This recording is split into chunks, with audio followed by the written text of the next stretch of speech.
বৃহস্পতিবার গভীর রাতে গোপন সূত্রে খবর পেয়ে বাংলার বিহার সীমান্তবর্তী এলাকা ডালখোলা থানার নিশিতপুর গ্রামে একটি গোডাউনে হানা দিয়ে বিপুল পরিমাণ ভেজাল মদ উদ্ধার করল জেলা আবগারি দপ্তর। ভেজাল মদ তৈরির কারখানা করার অভিযোগে ৮ জনকে গ্রেপ্তার করেছে।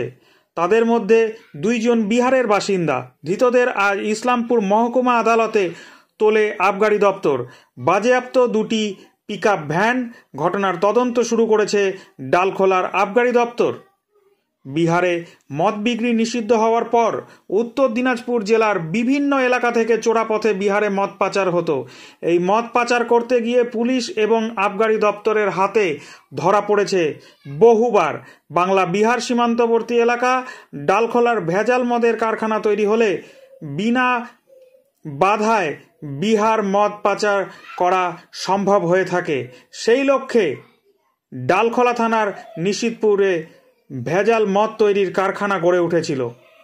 পুলিশ প্রশাসনের চোখের সামনেই চলছিল এই ভেজাল মদের ব্যবসা। বিষয়টি আবগারি দপ্তরের নজরে আসার পর বৃহস্পতিবার রাতে আবগারি দপ্তরের নেতৃত্বে সেখানে অভিযান চালায়।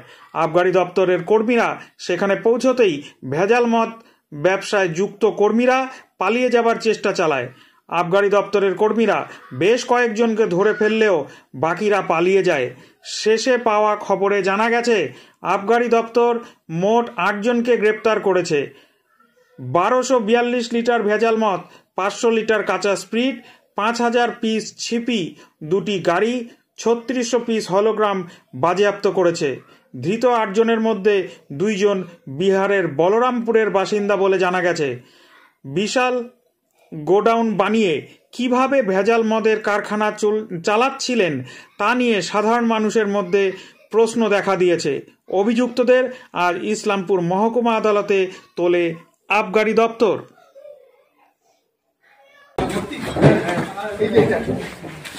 এটা ভর্তিটা মানে 70%।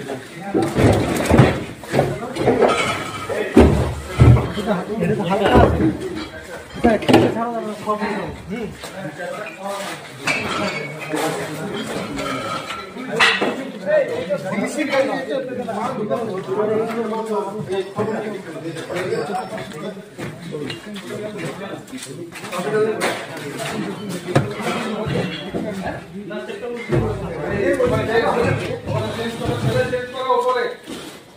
আরেকজন চেঞ্জ করো, অন্য চলে যাও।